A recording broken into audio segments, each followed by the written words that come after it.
RSS है, भाजपा है और भाजपा के मंत्री, नेता सब लोग जैसे कोई ड्यूटी लगा दी गई हो कि आज तो आपको 2 झूठ बोलने ही हैं, अगर नहीं बोले तो आपका एब्सेंट लग जाएगा। इस शिद्दत से झूठ बोलते हैं और दुर्भाग्य से भारत का मीडिया जिसकी ये ज़िम्मेदारी होनी चाहिए कि वो सच ही बताए, वो उस झूठ का एक तरह से लाउड स्पीकर या माउथपीस बन गया। तो सर अगर कुछ सवाल आप ही बता दें कि कौन से सवालों को आपने प्रमुख रूप से उठाया और जिसके जवाब भी आप ही ने दिए? नहीं, जवाब तो नेहरू जी ने दिए, सवाल इन्होंने उठाए, मैंने तो दोनों को सामने रूबरू कराया। सरदार पटेल और नेहरू के रिश्तों को लेके इन्होंने कई तरह के सवाल बनाए हैं। सुभाष चंद्र बोस को लेके बहुत भ्रम फैलाए जाते हैं कि उनकी जासूसी कराई। फिर उनके रिलेशन महात्मा गांधी के बारे में गांधीवादी भी कहते हैं कि नेहरू ने गांधीवाद को त्याग दिया, ग्राम स्वराज को त्याग दिया। सरदार भगत सिंह को लेके कई बातें कांग्रेस और भगत सिंह, नेहरू, गांधी वो मिलके आती हैं। ये वो किताब है, नेहरू, जी। मिथक और सत्य। मुझे खुशी और आश्चर्य दोनों इस बात के होते हैं कि ये किताब जनवरी 2019 में आई थी। सिलेबस तैयार किया है आरएसएस भाजपा ने। कमोबेश इस किताब ने नेहरू पर उस सिलेबस को कवर कर रखा है। हालाँकि अयोध्या पे भी इसमें एक चैप्टर है इस किताब में, अयोध्या पर अकेले। जब मस्जिद के अंदर मूर्तियाँ रखी गईं, जिसको कहा गया कि मस्जिद के अंदर मूर्तियाँ प्रकट हो गईं। ये महात्मा गांधी का देश है और हम सेकुलर मूल्यों से बंधे हुए हैं, हम कोई हिंदू पाकिस्तान नहीं है। नेहरू जी तो बड़े गजब के पंचिंग बैग हैं और सब इतना गलत करने के लिए पैदा हुए कि ये उनकी गलतियाँ गिनने में इनके 12 साल निकल गए, काम कुछ नहीं कर पाए, इतनी गलतियाँ हुई। सोमनाथ में मेन आपत्ति की कि राष्ट्रपति को नहीं वहाँ जाने से रोका। तो पहला तो मेरा सवाल ये है कि अगर वो बात गलत थी, मान लीजिए कि नेहरू जी ने रोका था और उन्हें नहीं जाने दिया था और चले ही गए। अभी जब राम मंदिर का शिलान्यास हुआ और राम मंदिर का उद्घाटन हुआ, इसमें राष्ट्रपति को आने से किसने रोका था? लेकिन ना तो तत्कालीन राष्ट्रपति रामनाथ कोविंद जी और ना वर्तमान राष्ट्रपति आदरणीय द्रौपदी मुर्मू जी। दोनों को नहीं बुलाया गया, ना शिलान्यास में और ना उद्घाटन में। दोस्तों जब झूठ का प्रचार और प्रसार बहुत ज़ोरों से चल रहा हो, तो सत्य बताना बहुत ज़रूरी है। और इसी सच को बताने के लिए द स्वतंत्र है, जिसकी कोशिश है कि हम अगर कुछ ना करें लेकिन जो सही बात है, वो लोगों तक पहुँचे और लोग उसको आगे शेयर करें। ऐसे ही जो सबसे बड़ा झूठ बोला जा रहा है या असत्य बोला जा रहा है, वो पंडित जवाहरलाल नेहरू के बारे में बोला जा रहा है। पिछले 11 वर्षों से या 12 वर्षों से लगातार हम लोग सुनते हैं कि कोई भी समस्या होती है, उसके पीछे बैकग्राउंड में बता दिया जाता है कि इसके दोषी नेहरू जी हैं। तो आज हम समझेंगे, जानेंगे, क्या सच में सरकार सच बोल रही है कि नेहरू जी की ही सारी गलती है? तो इसलिए आप लोगों ने हमसे कहा कि नेहरू जी के बारे में जानने के लिए पीयूष बबेले साहब को बुलाया जाए, तो हमने उनसे रिक्वेस्ट की और आप देख सकते हैं कि हमारे बराबर की स्क्रीन में पीयूष भाई हैं। पीयूष जी बहुत-बहुत शुक्रिया दास स्वतंत्र से जुड़ने के लिए। आपने तो किताब भी लिखी है नेहरू मिथक और सत्य। तो ये आपको क्यों ज़रूरत पड़ गई किताब लिखने की? नकवी भाई बहुत मौजूद सवाल है आपका कि आरएसएस है, भाजपा है और भाजपा के मंत्री, नेता सब लोग जिस तरह रात-दिन जैसे कोई ड्यूटी लगा दी गई हो कि आज तो आपको 2 झूठ बोलने ही हैं, अगर नहीं बोले तो आपका एब्सेंट लग जाएगा।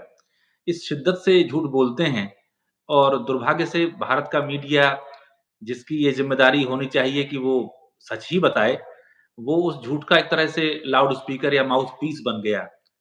तो हमारी वर्तमान जनरेशन को और आने वाली जनरेशंस के लिए वो इतिहास बन जाएगा और वर्तमान के लिए झूठ है। तो हमें लगा कि क्यों ना इस पे देखा तो जाए पहले झूठ है, नहीं है। तो देखते चले गए एक के बाद एक, एक के बाद एक, तो इतने सब हो गए कि वो एक किताब ही बन गई पूरी। और मेरी कोशिश ये रही कि बजाए इसके कि मैं ये कहूँ कि पीयूष बबेले ये सोचता है या पीयूष बबेले को ऐसा लगता है, उन सवालों को कोई पहली बार आज नहीं पूछा गया है।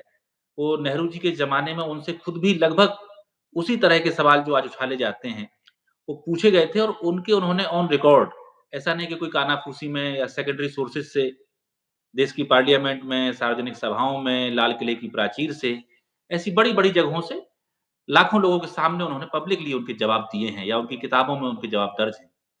तो हमने कहा कि ये आज के सवालों को उस ज़माने के जवाबों के सामने हम खड़ा कर देते हैं और फिर जनता ये तय कर ले कि वो सही है कि नहीं है, नेहरू की क्या पोज़ीशन है। बस इतनी सी कोशिश मैंने की। तो सर अगर कुछ सवाल आप ही बता दें कि कौन से सवालों को आपने प्रमुख रूप से उठाया और जिसके जवाब भी आप ही ने दिए? नहीं, जवाब तो नेहरू जी ने दिए, सवाल इन्होंने उठाए, मैंने तो दोनों को सामने रूबरू कराया, जैसे आपने हमें बिठा जी, लिया है। जी, तो कई चीज़ों में ख़ासकर सरदार पटेल और नेहरू के रिश्तों को लेके इन्होंने कई तरह के सवाल बनाए हैं। फिर वो नेहरू जी प्रधानमंत्री वोट चोरी से बन गए, एक ये सवाल आया। कश्मीर को लेके विविधतापूर्ण सवाल हैं कि प्रधानमंत्री ने कह दिया कि सरदार पटेल कश्मीर को लेके आए और नेहरू उसमें दिलचस्पी नहीं रखते थे। धारा 370 तो विशेष रूप से नेहरू जी के ऊपर ही लाई जाती है। फिर वो यूएन में क्यों चले गए थे उस ज़माने में कश्मीर का मुद्दा लेके। सुभाष चंद्र बोस को लेके बहुत भ्रम फैलाए जाते हैं कि उनकी जासूसी कराई। कई अखबारों तक ने उन चीज़ों बिल्कुल। को किसी ने आरोप लगाया, आरोप को हेडलाइन में ऐसे लिख दिया जैसे वो सच लिखा जा रहा हो या फैक्ट लिखा जा रहा हो। वो बातें उसमें रखी। फिर उनके रिलेशन महात्मा गांधी के बारे में गांधीवादी भी कहते हैं कि नेहरू ने गांधीवाद को त्याग दिया, ग्राम स्वराज को त्याग दिया। सरदार भगत सिंह को लेके कई बातें कांग्रेस और भगत सिंह, नेहरू, गांधी वो मिलके आती हैं। तो ऐसे बहुत सी चीज़ें हमने देखने की कोशिश की और बहुत सी चीज़ें वैसी भी रखी कि जो राष्ट्र निर्माण में उनका योगदान रहा, किस तरीके से मैं दिखा भी दूँ आपके दर्शकों की मदद के लिए कि ये वो किताब है, नेहरू, जी, मिथक और सत्य। तो इसमें वो चीन के विषय पे भी है, अन्य नेताओं से भी है और सांप्रदायिकता को लेके आरएसएस को लेके चैप्टर्स इसमें कई हैं। तो मुझे खुशी और आश्चर्य दोनों इस बात के होते हैं कि ये किताब जनवरी 2019 में आई थी और 5-6 साल की मेहनत के बाद आई थी। लेकिन आज हम 26 में आ गए हैं, एक 7 साल करीब इस किताब को आए हुए हो गए। लेकिन अब भी उन सवालों के जवाब जो आज भी उठाए जाते हैं, इस किताब में मिल जाते हैं, तो जो सिलेबस तैयार किया है आरएसएस भाजपा ने, कमोबेश इस किताब ने नेहरू पर उस सिलेबस को कवर कर रखा है। सर अब तो कुछ नए भी आ गए हैं, बाबरी मस्जिद पर राजनाथ सिंह का बयान आ जाता है कि वो जी, जी। सरकारी पैसों से बनाना चाहते हैं और फिर सोमनाथ पे प्रधानमंत्री मोदी जी कहते हैं कि वो सरकारी उन्होंने राजेंद्र जी, प्रसाद को आने जी। से मना किया। इनकी क्या सच्चाई? हालाँकि अयोध्या पे भी इसमें एक चैप्टर है इस किताब में, अयोध्या पर अकेले। लेकिन ये जो नई खोज राजनाथ सिंह जी ने की, इसका भी हमने अध्ययन किया था पूरा, तो क्या से क्या बात हो जाती है, असल में हुआ उस समय ये था कि जो मध्य उत्तर प्रदेश के गृह मंत्री उस समय थे लाल बहादुर शास्त्री जी और गोविंद वल्लभ पंत तो ख़ैर मुख्यमंत्री थे ही और 49 में दिसंबर के महीने के आखिरी सप्ताह में शायद 22-23 दिसंबर, 21-22 दिसंबर को जब मस्जिद के अंदर मूर्तियाँ रखी गईं, जिसको कहा गया कि मस्जिद के अंदर मूर्तियाँ प्रकट हो गईं, तो ज़ाहिर है कि कोई भी जो व्यक्ति कमान सँभाल रहा है, चाहे प्रधानमंत्री हो, चाहे मुख्यमंत्री हो, तो शासन के यही आदेश थे कि उन मूर्तियों को वहाँ से हटाया जाए और यथास्थिति बहाल की जाए।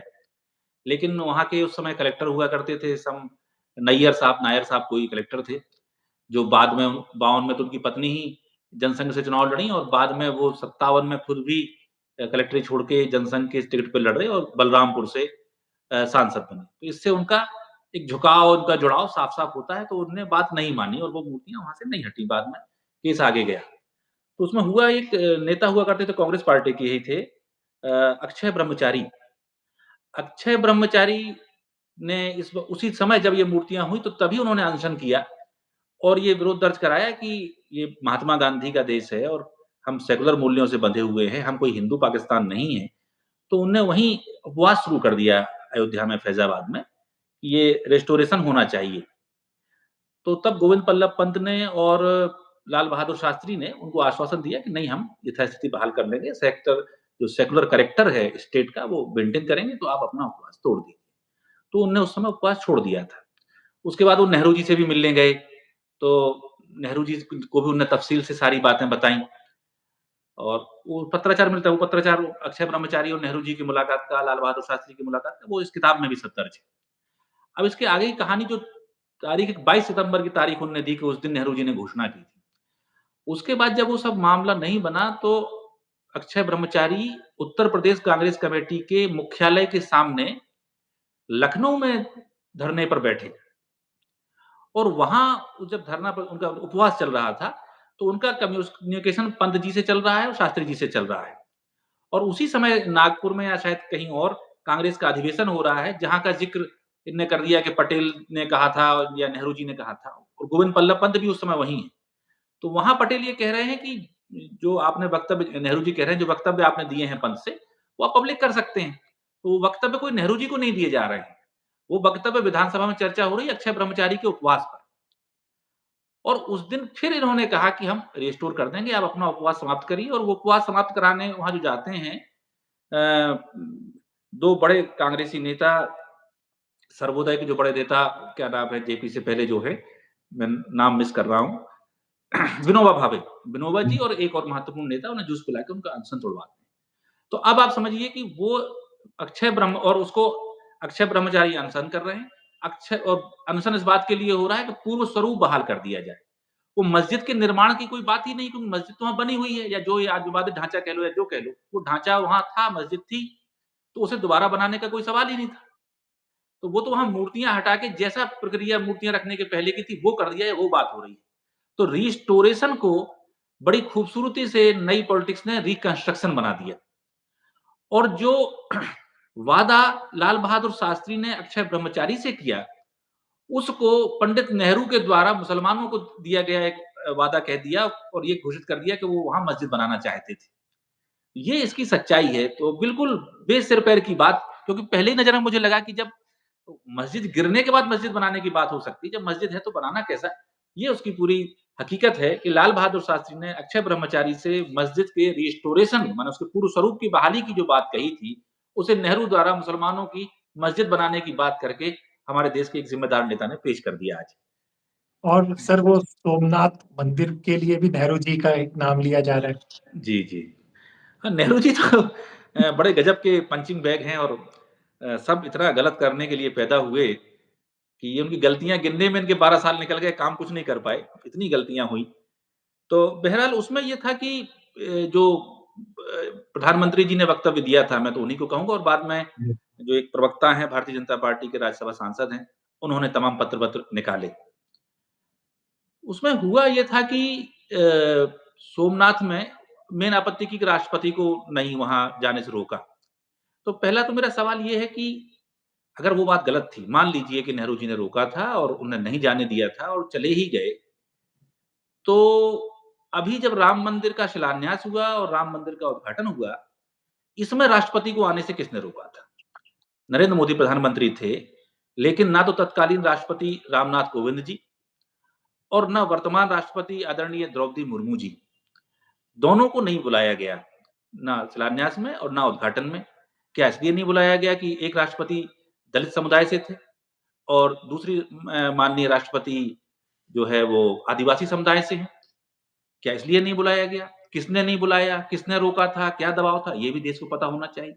अगर आपको सन 50 की इतनी फ़िक्र है, तो 2025 की फ़िक्र क्यों नहीं है? इसके बारे में आप सवाल क्यों नहीं, इसका मतलब है आपकी नीयत में खोट है। अब हम उस पुराने ज़माने के वाक़ये पे जाते हैं। तो मोदी जी ने बात शुरू की है नेहरू जी से, लेकिन मैं बात शुरू करता हूँ गांधी जी से और सरदार वल्लभ भाई पटेल से। ये 28 अक्टूबर संभवतः तारीख है, अगर गलत नहीं कह रहा हूँ मैं, अक्टूबर-नवंबर की तारीख है। गांधी वाङ्मय में मिल जाएगा लिखा हुआ है। महात्मा गांधी का प्रार्थना प्रवचन है, वो बिरला भवन में है, 47 1947 अक्टूबर की बात है। और वहाँ वो कहते हैं कि मेरे संज्ञान में ये बात आई है कि सोमनाथ का मंदिर जो जूनागढ़ में है, तब तो गुजरात बना नहीं था, जूनागढ़ रियासत थी। जूनागढ़ में है, उसके नवनिर्माण के लिए भारत सरकार कुछ पैसा दे रही है। तो मैं ये समझता हूँ कि भारत सरकार किसी भी धार्मिक स्थल के निर्माण के लिए पैसा नहीं दे सकती है। हम एक सेक्युलर देश हैं, और किस-किस धर्म को हम पैसा देंगे? तो ये तो भारत की नीति नहीं हो सकती है और मुझे जानकारी मिली है कि सरदार पटेल कुछ पैसा दे रहे हैं। फिर उसी भाषण में गांधी जी कहते हैं कि मैंने सरदार से पूछा कि क्या तुम सोमनाथ के लिए पैसा दे रहे हो? तो सरदार वल्लभ भाई पटेल ने उन्हें जवाब दिया, अब उस जवाब को दर्शक बड़े ध्यान से सुनें, कि जब तक सरदार पटेल ज़िंदा है, तब तक सोमनाथ मंदिर के लिए भारत सरकार के खजाने से फूटी-कौड़ी नहीं मिलेगी। सरदार वल्लभ भाई पटेल ये नहीं कह रहे हैं कि मैं जब तक मिनिस्टर हूँ, वो कह रहे हैं जब तक मैं ज़िंदा हूँ, तब तक एक पैसा सोमनाथ मंदिर के लिए नहीं मिलेगा और ये हमारी पॉलिसी नहीं है। हाँ, हिंदू समाज को अगर मंदिर का निर्माण करना है, तो अपना चंदा इकट्ठा करें या जो भी उनके पास व्यवस्थाएँ हैं, उसके आधार पर मंदिर का निर्माण किया जाए। तो गांधी जी भी कह रहे हैं कि स्टेट जो इंडियन स्टेट है, उसके राजकोष से पैसा नहीं दिया जाएगा और सरदार वल्लभ भाई पटेल भी यही बात कह रहे हैं और ये तब कह रहे हैं जब भारत का संविधान अभी बना नहीं। सोमनाथ के मंदिर का जब इनॉग्रेशन हो रहा है तो भारत का संविधान बन चुका है। संविधान में ये बात आ चुकी है कि कोई भी सरकारी कोष से उसको पैसा नहीं दिया जाएगा। लेकिन तब पता चलता है कि नेहरू जी के पास सूचना आती है, तत्कालीन स्वराष्ट्र की सरकार उसके लिए कुछ लाख रुपए दे रही है। चूँकि नया-नया संविधान था, व्यवस्थाएँ थी, कुछ चीज़ें संविधान से पहले भी कमिटमेंट हो गए होंगे। तो उनके पास एक पत्र आया डॉक्टर राजेंद्र प्रसाद का, 2 मार्च 1950 होना चाहिए मेरे समझ में, या 52-50 इसी 50 का ही मामला है। तो उसमें वो कहते हैं कि हम मंदिर के उद्घाटन में जाना चाहते हैं। मुझे पता चला है कि शायद आपको कोई इसमें आपको आपत्ति है, लेकिन मैं तो जाता हूँ। तो नेहरू जी उसमें जवाब लिखते हैं उसी दिन, और बहुत से विषय उसमें थे, उसी विषय पे वो लिखते हैं कि आप जाना चाहते हैं तो आप जा सकते हैं, लेकिन हमारी एक घोषित नीति है और संविधान में स्पष्ट है। उसके पहले गांधी जी और पटेल भी जो बात कह चुके हैं कि सरकारी कोष का उसमें इस्तेमाल नहीं होना चाहिए, ये गलत नज़ीर पेश होगी। लेकिन अब आप बता रहे हैं कि आपने कमिटमेंट कर दिया है, तो आप जा सकते हैं, और आप निजी हैसियत से जाना चाहते हैं तो आप चले जाएँ। लेकिन ये बातें हमें दिमाग में रखनी पड़ेगी, ऐसी बातें ना हों। उसके बाद नेहरू जी के 3-4 पत्र और हैं, और उस समय पाकिस्तान ने बाकायदा इसको मुद्दा बनाया अंतर्राष्ट्रीय स्तर पर कि भारत तो सेक्युलर स्टेट कहता है, लेकिन ये तो मंदिर बना रहे हैं और उसमें खर्च दे रहे हैं और मुसलमानों को उस तरह का। तब तो देश स्थिर हो रहा था, बहुत सी इंटरनेशनल चीज़ें हमें भी देखनी पड़ती थी, हमें बहुत सी चीज़ें दुनिया के दूसरे देशों से लेनी पड़ती थी, हम कॉमनवेल्थ का हिस्सा थे। एक छोटी से छोटी चीज़ों के लिए हम विदेशों से सामान लेने पर मजबूर होते थे, वो सब परिस्थितियाँ थी। तो उनने कोई रोका नहीं, और जो बात सरदार पटेल ने कही थी, जो बात गांधी जी ने कही थी, वही बात दोहराई थी नेहरू जी ने। और फिर जब राजेंद्र प्रसाद गए तो उन्होंने कहा आप जा सकते हैं। तो इसमें तो ऐसी कोई बात नहीं है कि उन्होंने मना कर दिया था और वो बिल्कुल कहते हम जाएँगे। उन्होंने कहा था ना जाएँ तो अच्छा है, लेकिन आप जाएँ। लेकिन विवाद का जो विषय था वो था कि सरकारी धन से मंदिर ना बनाया जाए। और मैं एक बात और दर्शकों को जोड़ दूँ कि अभी जो राम मंदिर का ट्रस्ट बना है और उस राम मंदिर का निर्माण भी हो गया है। इसके भी लिए भी भारत सरकार ने तो कोई पैसा नहीं दिया है। इनिशियल शायद ₹1 दिया गया था, वो एक टोकन अगर दिया है, मुझे वो भी कन्फर्म नहीं है, लेकिन सब हिंदू समाज ने और दूसरे समाज के लोगों ने भी चंदा दिया और उससे मंदिर बना है।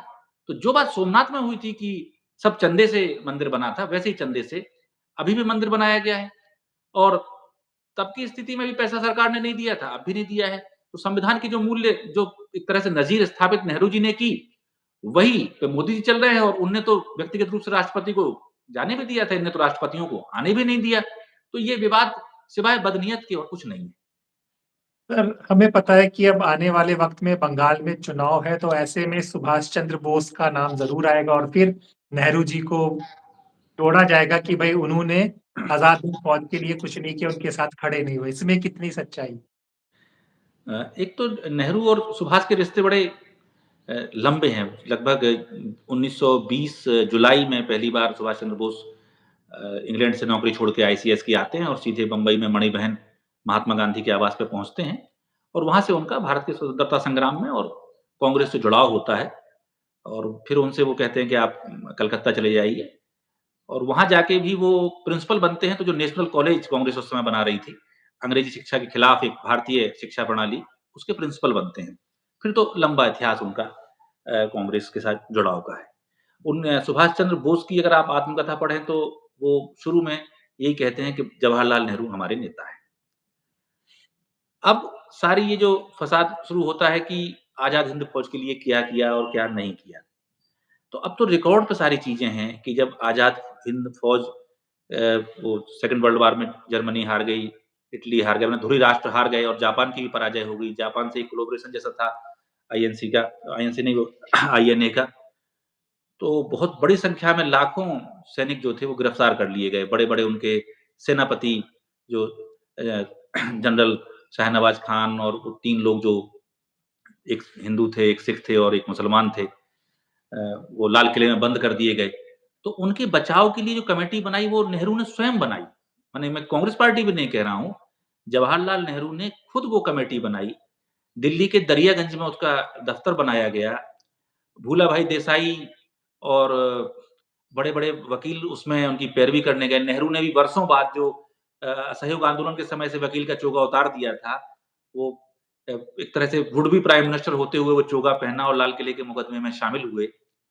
और उसमें सबकी अ, इतना जनमत बना कि कोर्ट का फैसला तो तीनों को माफ़ करने का नहीं आया, लेकिन फिर वहाँ से रानी ने इंग्लैंड से उनको सबको माफ़ किया, और वो लाखों सैनिक बाहर निकल के आए और उनमें जो बड़े-बड़े अधिकारी थे, अगर आप एक किताब है नेहरूज़ रिक्रूट्स ऐसा कुछ करके है, तो जो राजनीति में खासकर राजनयिक के रूप में राजदूतों के रूप में जो विदेश में बड़े हमारे राजदूत उस समय के बनाए गए, उनमें कई लोग आईएनए के बड़े-बड़े पदाधिकारी थे। एक तो ये चीज़ समझी जा सकती है कि नेहरू का रोल कितना रहा। दूसरा ये जासूसी की बात लगा देते हैं, तो आप उसमें पत्राचार है ये सरदार पटेल चुना हुआ पत्र व्यवहार पुस्तक है, जिसमें सरदार पटेल के उस समय की खतो-किताबत सब मौजूद है। तो नेहरू और पटेल के बीच का पत्राचार मिलेगा जब पहली बार सूचना ये आई कि सुभाष चंद्र बोस की मृत्यु हो गई है, तो नेहरू एक पत्र लिखते हैं सुभाष बोस को सरदार पटेल को कि ऐसा-ऐसा मामला जान में आया है और अब पता चला है कि उनका विवाह भी हुआ था और उनकी बेटी भी हैं, जो जर्मनी में रहती हैं। तो सुभाष चंद्र बोस इतने बड़े तो हमारे कांग्रेस के नेता रहे हैं, आज़ाद हिंद फौज के तो वो संस्थापक ही थे, तो उस परिवार की मदद करना हम सबकी ज़िम्मेदारी बन जाती है। तो सरदार पटेल पत्र का जवाब देते हैं और कहते हैं कि हाँ, ये हमें ही ये काम करना पड़ेगा, क्योंकि शरद चंद्र बोस, जो कि सुभाष चंद्र बोस के बड़े भाई थे, उनने तो सुभाष की फैमिली से कोई भी संबंध रखने से मना कर दिया। ये सरदार पटेल लिख रहे हैं नेहरू जी को। फिर दोनों नेताओं को पत्राचार होता है और तय होता है कि सर्टेन अमाउंट इकट्ठा किया जाए, जो परिवार को भेजा जाए। इसके अलावा एक नियमित पेंशन भी उन लोगों के लिए बाँधी जाए, उस फैमिली के लिए। और दोनों इस पे सहमत होते हैं कि ये काम बड़े गुप्त तरीके से किया जाए। सिर्फ़ इसलिए नहीं कि वो एक पूरा धुरी राष्ट्रों का और मित्र राष्ट्रों का युद्ध हुआ है अंतर्राष्ट्रीय परिदृश्य, इसलिए भी कि सुभाष चंद्र बोस एक बहुत बड़े आदमी थे, बहुत कद्दावर आदमी थे। तो उनके परिवार की कोई मदद हो तो ये लगनी नहीं चाहिए कि मदद की जा रही है। उनके स्वाभिमान को उनकी फैमिली की कोई ठेस नहीं पहुँचनी चाहिए। इसलिए वो मदद नेहरू जी की ज़िंदगी ज़िंदा रहते और उसके बाद में भी वो मदद जारी रही। तो जिसे जासूसी कहते हैं और ये सब तब और ज़्यादा खुल के सामने आई ये बातें, जब ममता बनर्जी ने वो सुभाष चंद्र बोस से जुड़े हुए कई पत्र सार्वजनिक कराए, तो उसमें ये बातें और खुलकर सामने आ गईं। तो जो 2 दोस्तों का रिश्ता था, जो भाई की तरह सरदार पटेल और नेहरू जी मिलके उस फैमिली की मदद करना चाहते थे, उसको जासूसी चाहते क्या थे, मदद कर रहे थे, उसे जासूसी बता दिया गया। जो आदमी पूरी आईएनए डिफेंस कमेटी बना के, दरियागंज में ऑफिस बना के, लाल किले में मुकदमा लड़ के, हर स्तर पे बात करके उन लोगों के साथ खड़ा होता है, उनको बता दिया कि इनने आईएनए के साथ अच्छा काम नहीं किया। उनके बड़े जो पदासीन व्यक्ति थे सेना के आईएनए के, उन लोगों को उन्होंने राजदूत बनाया, उस बात को कुछ का कुछ और कर दिया जाता है। बल्कि मैंने तो जो सुभाष बोस की बेटी हैं अनीता बोस, उनका एक इंटरव्यू सुना था तो उसमें वो कहती हैं कि कलकत्ता में जो उनका घर था सुभाष चंद्र बोस का, उसमें बाकायदा एक कमरा रिज़र्व रहता था कि नेहरू जी आएँगे तो यहीं रुकेंगे। तो इतने दोस्ताना उनके संबंध थे, बल्कि ये जो हम आज जनगण मन हमारा राष्ट्रगान है, इसकी धुन भी मूल रूप से कैप्टन राम सिंह के साथ मिलके सुभाष चंद्र बोस ने बनाई थी। ये भी थोड़ा कठिन बांग्ला और संस्कृत मिश्र था, इसका हिंदी और उर्दू के शब्द डाल के इसको सरल बनाने का काम भी सुभाष चंद्र बोस ने किया था। और वही धुन जब यूएन में बजाई गई, तब तक भारत का तय नहीं हुआ था कि हमारा राष्ट्रगान क्या है और उसकी राष्ट्र धुन कैसी होगी। तो वहाँ से भारत आई तो नेहरू जी ने कहा कि जब पूरी दुनिया में इसकी तारीफ़ हो रही है कि ये राष्ट्रगान बहुत अच्छा है, इसकी धुन बहुत अच्छी है, तो उसी राष्ट्रगान को जिस इच्छा से, जिन शब्दों के साथ, जिस धुन के साथ सुभाष चंद्र बोस ने आईएनए के लिए तैयार किया था, उसे हमने भारत में अंगीकृत किया। आप देखें लाल किले से सब प्रधानमंत्री जय हिंद का ही नारा लगाते हैं। तो ये जय हिंद का नारा भी आईएनए का है, सुभाष चंद्र बोस का है, नेताजी सुभाष चंद्र बोस ने नारा दिया जय हिंद का। तो इस बातों को आप समझने की ज़रूरत है कि रिश्ते क्या हैं, तथ्य क्या है, इतिहास क्या है, लेकिन उन्हें विकृत करने वालों की मानसिकता क्या है और उनके निहित स्वार्थ क्या है। जब सुभाष चंद्र बोस ज़िंदा थे, तो उनने बाहर से पत्र लिख के भेजा था कि भाई जो सावरकर की राजनीति है हिंदू राष्ट्र की और जो जिन्ना की राजनीति है एक मुस्लिम राष्ट्र की, ये लोग इस सोच के हिंदू राष्ट्र और मुस्लिम राष्ट्र की बात कर रहे हैं कि अंग्रेज इनके सरपरस्त हैं। इन्हें समझ लेना चाहिए कि अंग्रेज यहाँ बहुत दिन तक रहने वाले नहीं हैं, उन्हें जाना होगा। ये इनके प्रति उनके विचार थे। जब ये हिंदू महासभा के नेता थे श्यामा प्रसाद मुखर्जी और वो सभाएँ करते थे उनके लोग कल बंगाल में, तो जो फॉरवर्ड ब्लॉक एक पार्टी बनाई थी सुभाष चंद्र बोस ने, जो कांग्रेस का ही एक विंग थी, उसके युवा नेता उसको पथराव पत्थर मार के उन्हें उनकी सभाओं को नहीं करने देते थे। वो सेकुलर थे पूरी तरीके से, वो हिंदू-मुस्लिम एकता, हिंदू-मुस्लिम सिख ईसाई में यकीन रखते थे। वो अपने आप को लेफ्टिस्ट कहते थे। ये राइट विंगर्स हैं। तो ना तो विचारधारा में समानता है, ना साथ में इनने कभी काम किया है। जब भी परिचय आएगा तो यही निकल के आएगा कि सुभाष चंद्र बोस जीवन भर कांग्रेसी रहे, कांग्रेस के 2 बार अध्यक्ष रहे, आईएनए की लड़ाई लड़ी, सेकुलर मूल्यों के लिए थे, प्रगतिशील थे, लेफ्टिस्ट थे, जो सब कुछ आरएसएस के उल्टा है। तो चूँकि इनका ना साथ रहा, विरोध है, लेकिन एक आइकन गढ़ना है, तो झूठ के सहारे गढ़ने की ये कोशिश करते हैं। सच्चाइयाँ तो इतिहास की यही हैं जो हमने पढ़ी हैं। बाकी कहने वालों का मुँह तो कोई बंद नहीं कर सकता। आप सही कह रहे हैं, अभी हम देखेंगे संसद में प्रियंका गांधी ने भी कहा है कि भई जितने भी नेहरू जी ने गलतियाँ की हैं, आप एक लिस्ट बना लो।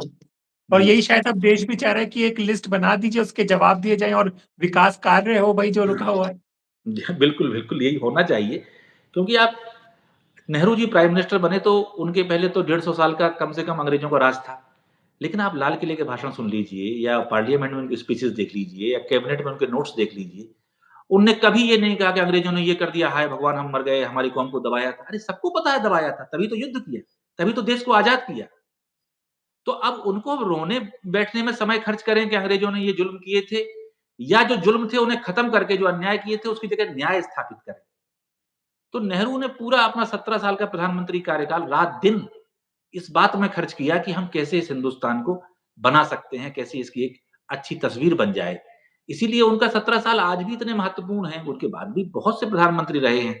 लेकिन जो नींव उन्होंने डाली है, जो निर्माण उन्होंने किए और नेहरू जी तो कहते थे निर्माणों की श्रृंखला तो बहुत लंबी है भाई, आप आईआईटी देख लो, आईआईएम देख लो, एम्स देख लो, इसरो पहले से था उसको नए सिरे से लाए, वो देख लो, प्लानिंग कमीशन है, आरबीआई को नया स्वरूप आता है, सीएजी बाद में बना के रखते हैं, डिसेंट्रलाइजेशन ऑफ पावर है, स्टेट्स बनना और बिल्डिंगें बहुत सी आप संस्थाएँ देख लीजिए एक से एक, ललित कला अकादमी, संगीत नाटक अकादमी, साहित्य अकादमी, बहुत सी एक बड़ी श्रृंखला है। लेकिन नेहरू इन सब के बाद ये कहते थे कि इस बात से हमें नहीं आँका जाएगा कि हमने कितनी अच्छी इमारतें बनाई, हमने कितने अच्छे इंस्टीट्यूट बनाए।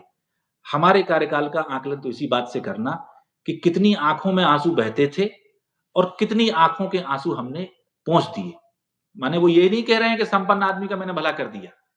अगर देश की 33 करोड़ की उस समय की आबादी थी और 25 करोड़ आबादी भूख से मर रहा था, उस 25 में से कितनों की भूख हमने हटा ली, सबकी दावा वो नहीं करते। और हम जैसे लोग आज ये देखते हैं कि उनकी एक बहुत बड़ी कामयाबी ये है कि उस जब भारत के साथ तो बहुत से देश आज़ाद हुए, मान लो पाकिस्तान भी हुआ, चाइना भी एक तरह से बाहर ही आया, पूरा पश्चिम एशिया हो गया, श्रीलंका हो गया, अफ़गानिस्तान हो गया। तो अब आप देखें कि वहाँ ले डेमोक्रेसी की स्थिति क्या है और हमारे यहाँ डेमोक्रेसी की स्थिति क्या है। पाकिस्तान का क्या है, अफ़गानिस्तान, ईरान, इराक, जॉर्डन, पूरा जो मुस्लिम वर्ल्ड हम उसे कह लें, वहाँ क्या डेमोक्रेसी है? क्या वहाँ आंतरिक झगड़े नहीं हो रहे हैं? कहाँ कहीं शिया सुन्नी के झगड़े चल रहे हैं, कहीं कुर्दों से लड़ रहे हैं। पूरे में और अंत में कौन परेशान होता है? जनता। हमारा पड़ोसी देश है श्रीलंका, वो तो हिंदू राष्ट्र हुआ करता था। वहाँ कितनी उथल-पुथल होती है। बांग्लादेश की स्थिति हम अभी देख रहे हैं। श्रीलंका में 2-3 साल पहले क्या हुआ? तो सब हमारे साथ ही तो लगभग आज़ाद हुए थे। सब जगह से साम्राज्यवाद का जुआ एक साथ हटा था। फिर अफ्रीकन कंट्रीज़ को देख लीजिए। तो उनमें एक आम आदमी के हक कितने बढ़े हैं। आम आदमी की खुशहाली और तरक्की कितनी बढ़ी है और हमारे यहाँ कितनी बढ़ी है। और कम से कम तब से लेके आज तक हमारे यहाँ कोई सैनिक तानाशाही नहीं आई। एक के बाद एक प्रधानमंत्री बदलते रहे। तो इस लोकतंत्र की स्थापना करना नेहरू जी की बहुत बड़ी उपलब्धि है और उसी पर हमला हो रहा है और नेहरू ने सिर्फ़ एक पर्सनैलिटी कल्ट से डेमोक्रेसी नहीं डेवलप की। जो संस्थाओं का जो जिसे कहते हैं डिस्ट्रीब्यूशन ऑफ पावर, अगर केंद्र सरकार के पास एक तरह की ताकत है, तो ग्राम पंचायत में ग्राम प्रधान के पास भी कुछ ताकत है। किसी राज्य का मुख्यमंत्री प्रधानमंत्री का जरखरीद गुलाम नहीं है, उसकी अपनी राय है, उस इलाके के अपने कानून बनाने की छूट है, वो अपनी तरह से बिहेव कर सकता है। तो ये जो डिसेंट्रलाइज़ेशन ऑफ पावर किया, फिर इसके अलावा संसद माने सेंट्रल पावर को भी कहाँ-कहाँ बाँटा। एक तरफ राष्ट्रपति हैं, फिर उनके नीचे राज्यसभा और लोकसभा हैं, फिर इसको चेक एंड बैलेंस करने के लिए जुडिशरी अलग इंडिपेंडेंट है, तो बनाई गई थी काफ़ी हद तक। इसीलिए देखिए 11 साल से ये परेशान हैं, तो एक जगह पकड़ते हैं तो दूसरी जगह से तानाशाही निकल जाती है। एक के बाद एक संस्थानों पे कब्ज़ा करने की प्रक्रिया चल रही है। तो तानाशाहों की इच्छा तो यही होती है कि पहले दिन से तानाशाही कर दें। लेकिन नेहरू की शख्सियत, नेहरू के किए काम और जो उन्होंने इंस्टीट्यूशंस बनाए, उन इंस्टीट्यूशंस को फ़तह करने की प्रक्रिया 11 साल से चल रही है। आज आप देखें तो यूनिवर्सिटीज़ में आरएसएस के लोगों को वाइस चांसलर बनाना है, उन्हीं को विभागाध्यक्ष बनाना है, उन्हीं को प्रोफ़ेसर बनाना है और इतने इंस्टीट्यूशन बना के कांग्रेस ने उन पे कब्ज़ा नहीं किया। मुझे याद है कि हज़ारी प्रसाद द्विवेदी हिंदी के मूर्धन्य साहित्यकार हैं और उन्हें बनारस हिंदी यूनिवर्सिटी से निकाल दिया गया और बाद में उन्हें पंजाब चंडीगढ़ यूनिवर्सिटी में जाके वो नौकरी करते हैं। अब आप सोचिए कि जिस व्यक्ति का नेहरू जी से रोज का उठना-बैठना हो, इंदिरा गांधी जिसकी स्टूडेंट हों और उनका प्रधानमंत्री कार्यकाल चल रहा हो, तब उनके गुरु और उनके पिता के मित्र और रवीन्द्रनाथ टैगोर के शिष्य इतने बड़े आदमी को उस यूनिवर्सिटी छोड़ के दूसरी जगह जाना पड़ रहा है। कोई कोई हस्तक्षेप नहीं, जो वहाँ का प्रशासन ने करे और ना हजारी प्रसाद द्विवेदी ने कोई उन्हें फ़ोन लगाया कि बेटा देखो मुझे ऐसे कर रहा है, मैं तुम्हारा गुरु हूँ। तो वो ज़माना कांग्रेस ने दिया। लोग कहते हैं कांग्रेस ने कब्ज़ा नहीं किया। कांग्रेस को कब्ज़ा नहीं करना था। कब्ज़ा हिंदुस्तान की जनता को करना था। तो उन्होंने हिंदुस्तान की जनता के लिए इंस्टीट्यूशंस बनाए। अब आप देखिए कि हाई कोर्ट तक से ऐसे फैसले आ जाते हैं कि सुप्रीम कोर्ट कह चुका है कि हाई कोर्ट ठीक काम नहीं कर रहे हैं। फिर सुप्रीम कोर्ट के फैसलों पे भी अलग-अलग सवाल हैं और हम नहीं उठा रहे हैं। एक ज़माने में सुप्रीम कोर्ट के 4 जज बैठ के उन्होंने प्रेस कॉन्फ्रेंस करके कहा था कि हमारे साथ गलत हो रहा है। तो सुप्रीम कोर्ट पे सवाल उठने लगे हैं, इलेक्शन कमीशन पे सवाल उठने लगे हैं। आरबीआई के गवर्नरों की स्थिति देख लीजिए किस-किस तरह से इस्तीफे हमने देखे हैं। नीति आयोग बनाया गया प्लानिंग कमीशन से, उसके इन्हीं के नियुक्त किए हुए लोग बीच-बीच में चले जाते हैं। राज्यपालों के बारे में तो बंगाल में देख चुके हैं, उपराष्ट्रपति अचानक इस्तीफा देके चले जाते हैं। पता ही नहीं चलता कि वो क्यों हुए, क्या हुआ?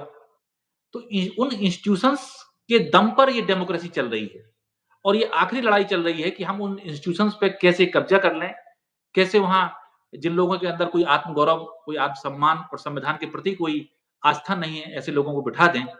इसलिए ये लोग नेहरू पे हमला करते हैं कि ये जान रहे हैं कि आज जो तानाशाही नहीं आ पा रही है, आज जो इनके मन का हिंदू राष्ट्र नहीं बन पा रहा है, माने देश तो इनने बहुत कुछ बना दिया, लेकिन इंडियन स्टेट एक किसी धर्म विशेष के काबू में नहीं आ पा रहा है। तो वो रोज़ रात में जब सोते होंगे तो उनके मन में नेहरू जी की तस्वीर आती होगी कि इस आदमी ने पहले तो लड़ाई इतनी लड़ी, फिर 17 साल में इतने इंस्टीट्यूशंस बना गया, कि इतना प्रचंड बहुमत पाके राज्यसभा पे भी लगभग अपना कब्जा करके, सरकारों को खरीद के, सांसदों को खरीद के भी हम लोकतंत्र को वैसे सूली पर नहीं चढ़ा पा रहे हैं जैसी हमारी हसरत है। इसलिए इन्हें नेहरू से बहुत दिक्कत होती है। यही मेरा आखिरी सवाल भी था क्योंकि आपने भी लोगों से मुलाकात की है, पत्रकारिता की है, लोगों से मिले हैं। एक इतने बड़े शीर्ष पे पहुँचे हुए आदमी अगर इस तरह की बातें कर रहे हैं जो सत्य से मेल भी नहीं खा रही हैं, तो ऐसे में तो देश प्रजातंत्र कमज़ोर ही हो रहा है कि झूठ के सहारे आप आगे बढ़ रहे हैं। आपने क्या किया है, वो कीजिए कि बताएँ आप जो नेहरू जी ने किया है या नहीं किया है, उसकी रोज़ एक कहानी गढ़ी जाती है। भाई अब मैं तो पूछना चाहता हूँ चलिए नेहरू जी से तो सैकड़ों सवाल, हज़ारों भी हो सकते हैं। ये तो सवाल हो गए, फिर कैरेक्टर असैसिनेशन के अलग से टूल्स हैं जो लाल किले से नहीं बोले जा रहे हैं, लेकिन वो हैं, जो व्हाट्सएप ग्रुपों में और इंस्टाग्राम पे सब चलते रहते हैं, लोगों तक जाते हैं और मुँह मुँह से भी बहुत से जाते हैं। लेकिन भाई मोदी जी ने भी तो कहा था कि हम 2019 में गंगा साफ कर देंगे। ये भी तो कहा था कि हम 2019 में हर किसान की किसानों की आमदनी डबल हो जाएगी, बुलेट ट्रेन चल जाएगी, हर घर में नल होगा और नल में जल होगा।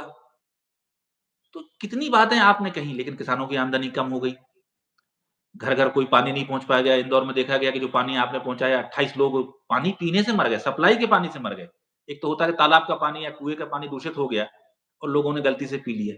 यहाँ तो आपने वो विषाक्त जल सप्लाई कर दिया और उससे लोग मरे जा रहे हैं। आप उनने इतनी आईआईटीज़ बनाई, आपने घोषणा की थी कि हम इंस्टीट्यूट ऑफ एमिनेंस या कुछ बनाएँगे, वो आज तक पता ही नहीं चल रहा वो इंस्टीट्यूट कहाँ है। 40% के आसपास पद जो फैकल्टी मेंबर्स के हैं वो बड़े-बड़े माने 40% सिर्फ एम्स जो खुले हैं 10-12 देश भर में, उनमें खाली हैं। बड़ी यूनिवर्सिटीज़ में आप देख लीजिए प्रोफ़ेसर्स के पद आईआईटीज़ में खाली पड़े हुए हैं। ये आपकी एजुकेशन सिस्टम का अगर नेहरू का ज़माना इसके लिए याद किया जाता है कि उन्होंने आईआईटीज़ बनाई, तो आपका ज़माना व्यापक घोटाले के लिए याद किया जा रहा है। तो ये भी कोई योगदान नहीं है।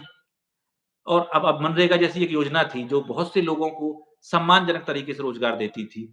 उसको धीरे-धीरे, धीरे-धीरे आप डाइल्यूट करते हुए अब आपने कह दिया कि उसमें 10% हम देंगे 90% शायद उसको नहीं 90% पहले सेंटर देता था, 10% स्टेट का था। अब आपने 60-40 कर दिया है। तो और स्टेट्स की स्थिति मान लीजिए मैं एमपी में बैठा हूँ, तो यहाँ तो स्थिति ये है कि 5,000 करोड़ रुपए हर महीने मध्य प्रदेश की सरकार कर्ज़ लेती है और 4.2 लाख करोड़ कर्ज़ मध्य प्रदेश की सरकार पे हो गया है। यहाँ की सरकार को जितना केंद्र सरकार ने कहा था कि हम पैसा देंगे शायद 40,000 करोड़ या कुछ था, उसका मुश्किल से 20% ही रिलीज़ किया है सेंट्रल गवर्नमेंट ने, जबकि ये फाइनेंशियल ईयर खत्म होने पे आ गया है। तो जिन सरकारों के हिस्से का पैसा आप उन्हें नहीं लौटा रहे हो, उनसे आप जब कहोगे 60% मनरेगा को आपको खर्च करना है और 40 हम कर रहे हैं, तो मनरेगा तो खत्म हो ही जाएगी। तो इस तरह से पर्दे के पीछे से या जो आप ध्यान करिए जनधन खाते खुलवाए गए थे, कितने खाते उनमें से बंद हो गए, उनका क्या आउटपुट निकल के आया? फिर आप याद करिए कि इनने कहा था कि हम तो काला धन, भ्रष्टाचार, आतंकवाद और नकली नोट, ये 4 चीज़ें खत्म करने के लिए ये नोटबंदी लेके आए थे। लेकिन उसमें निकल के आया कि जितने नोट थे नहीं उससे ज़्यादा जमा हो गए। माने काला धन जो घूम रहा था, काले नोट, नकली नोट, वो व्हाइट हो गए और सारा का सारा पैसा जमा हो गया। एक पैसा, एक पैसे का काला धन बरामद आप नहीं कर पाए। कोई आतंकवाद उसके बाद खत्म नहीं हो गया। इसकी कोई अकाउंटेबिलिटी ये देने को तैयार नहीं है। नेहरू जी के ज़माने में साहब उस समय मलेरिया और ये कौन-कौन सी महामारियों के स्तर पे होती थी, उन्होंने वैक्सीनेशन किया और वो हमने नहीं देखी। नेहरू के प्रधानमंत्री बनने से पहले लगभग हर 3-4 साल में एक बड़ा अकाल हिंदुस्तान में पड़ता था। सन 43 का, सन 46 का अकाल तो सबको रिकॉर्ड पर है कि लाखों और करोड़ों लोग मरे। नेहरू की कितनी बड़ी उपलब्धि है कि कोई अकाल और महामारी इस तरह से नहीं फैल पाई। लेकिन हमने देखा कि इनके ज़माने में वो कोरोना फैला और उसपे अगर यूनिसेफ ने कह दिया कि 50 लाख लोग मरे हैं, तो बजाय उसको स्वीकार करने कह दिया कि रिपोर्ट ही गलत है। या अब वो इंजेक्शन लोगों को चाहिए था, उसके लिए लोग परेशान हो के मर गए। तो इनका काम तो एक ही है कि शूट द मैसेंजर। अगर यमुना में प्रदूषण बढ़ गया है, तो इनका कोई आदमी जाके वो पानी पी के स्वांग कर देगा कि ये पानी साफ हो गया है। अगर दिल्ली की हवा खराब हो गई है, तो ये एक्यूआई नापने के मीटर ही चेंज कर देंगे। और अगर कोरोना में रिपोर्ट आ गई है कि इतने लाख लोग मरे, तो उस रिपोर्ट को खारिज कर देंगे। तो एक सिर्फ हेडलाइन मैनेजमेंट का काम ये कर रहे हैं और मीडिया के माध्यम से, अपने भाषणों के माध्यम से सिर्फ अपनी बात लोगों तक जाने के लिए और रात-दिन कोई ना कोई कम्युनल एजेंडा या किसी तरह का नेगेटिव एजेंडा जनता के सामने रखते हैं। इसीलिए तो अंतर्राष्ट्रीय पत्रिकाओं में डिवाइडर इन चीफ जैसी हेडिंग से इनके बारे में खबरें छपी हैं और नेहरू जी के बारे में किसी और तरह से छपती थी। तो देश को अंदर से खोखला करके उसके भई हमारे जो आर्थिक आंकड़े हैं, आज उन्हें वर्ल्ड बैंक और दूसरी संस्थाएँ मानने से इनकार कर रही हैं कि नहीं संदिग्ध 140 करोड़ का देश, वहाँ पर आप ऐसी साख खत्म करते जा रहे हो, हमारे जीडीपी के आंकड़ों पे लोग शक करते हैं। तो देश को एक मानसिक अजीब से डिल्यूज़न की अवस्था में ये ले जाके खड़े हुए हैं, जहाँ इनका एक शोर मचता रहता है कि हम ये कर रहे हैं और नेहरू जी पे दुनिया के आरोप लगते रहते हैं। लेकिन ग्राउंड सच्चाई पे ये बात नहीं होने देंगे, अपनी असफलताओं पर और लोगों की ज़रूरतों पे बात नहीं होने देंगे। इसी के लिए इन्होंने नेहरू जी को झूठे आरोप लगाए। वो आरोप लगाएँगे और फिर हम आप जैसे लोग बैठ के जवाब देंगे। तो जो इनके पक्ष का मीडिया है उसने आरोप में समय खर्च कर दिया, हम आप जैसे लोगों ने जवाब देने में समय खर्च कर दिया। तो आज का जो मुद्दा था कि एक मज़दूर को शाम की रोटी मिल गई कि नहीं मिल गई, एक बीमार को दवाई और एम्बुलेंस मिल गई कि नहीं मिल गई, एक बच्चे को शिक्षा प्राप्त हुई या नहीं हुई, ये जो हमारे मुद्दे थे, इन पर चर्चा खत्म कर दी गई है और एक शोर से सन्नाटा पैदा कर दिया है। ये इस रेज़ीम की ख़ासियत है और उन लोगों ने जिनने रात-दिन काम किया और इतना बना दिया कि उसे मिटाने में ये 11 साल से परेशान हैं, उन पे इल्ज़ाम लगाते हैं। शुक्रिया पीयूष साहब, आपने हमें वक़्त दिया। चलते-चलते हमारी ऑडियंस के लिए कुछ कहना चाहेंगे आप? मैं ये कहना चाहूँगा कि हर बात आदमी हर चीज़ का एक्सपर्ट ना बने। जैसे मैं एक सामान्य पत्रकार हूँ, मुझे नहीं पता कि न्यूक्लियर साइंस कैसा है, रॉकेट कैसे बनाए जाते हैं, तो मैं उस पे कोई अपना विचार नहीं बनाता। इसी तरह के नेहरू जी कैसे हैं और कैसे नहीं हैं या देश के लिए अच्छा क्या है, बुरा क्या है, आप दूसरों की सुन के राय मत बनाइए। आप अपने घर में व्यस्त हैं, हम जानते हैं आप परेशान हैं। आपको जितनी तनख्वाहें मिलती है या नहीं मिलती है, आप उस पे ध्यान लगाइए, उससे अपने परिवार का भरण-पोषण कीजिए और नागरिक के नाते जो आपको नहीं दिया जा रहा है, उसके आप सवाल पूछिए। लेकिन आप बैठ के व्हाट्सएप पे आ गया कि नेहरू जी ने ये किया था या इंदिरा गांधी ने वो किया था या महात्मा गांधी ने ये किया था। तो अगर आपको शौक है, नेहरू वांग्मय उपलब्ध है, ऑनलाइन पढ़ा है, nehruarchive.in उसका नाम है। पूरा महात्मा गांधी का 100 वॉल्यूम में उपलब्ध है। इंदिरा गांधी ने क्या बोला सब पार्लियामेंट में लिखा हुआ है। तो जो सवाल पूछे ऑथेंटिक जगह से उसका जवाब लेने का अगर टाइम आपके पास है, तब तो उन सवालों में उलझिए। लेकिन अगर आपके पास जवाब ढूँढने का टाइम नहीं है, जो कि वास्तव में नहीं है, तो उन सवालों पर मत जाइए। अपने वर्तमान किया होगा औरंगज़ेब ने, अब तुम औरंगज़ेब ज़िंदा होके तो आएगा नहीं कि आप उसे फांसी पे टाँग दोगे। तो आज के जो औरंगज़ेब आपके सामने हैं, उन्हें देख लीजिए और उनसे सवाल कर लीजिए। वो औरंगज़ेब हैं या चंद्रगुप्त हैं या महाराजा अशोक हैं, वो आप तय कर लीजिए। हम ये नहीं कह रहे कि वो औरंगज़ेब ही हैं। लेकिन हम वर्तमान में जी सकते हैं, वर्तमान में ही सवाल सवाल कर सकते हैं और हम अच्छा वर्तमान करेंगे तो अच्छा भविष्य बन जाएगा। लेकिन हम पुराने अतीत का झूठ या सच, उसका जो है अगर रुदन करते रहेंगे, विलाप करते रहेंगे, तो हम वर्तमान को भी खराब करेंगे और भविष्य को चौपट तो कर ही रहे हैं। इसलिए अपना और अपने बच्चों का दिमाग और भविष्य दोनों बचाइए और इस देश के लिए काम करिए। उन जुमलों पे मत उलझिए और उनसे अपने दिमाग को विकृत मत होने दीजिए, जो सिर्फ़ समाज को काटना चाहते हैं। समाज को जोड़ने में ही हमारी भलाई है, काटने से कोई फ़ायदा नहीं होगा। शुक्रिया, आपने हमारे लिए वक़्त निकाला। इसी तरह की चर्चाएँ दास स्वतंत्र पे जारी रहेंगी। अपने दोस्त हैदराबाद नफ़ी को इजाज़त दीजिए, फिर होगी मुलाकात एक नई बात के साथ। तब तक के लिए नमस्कार।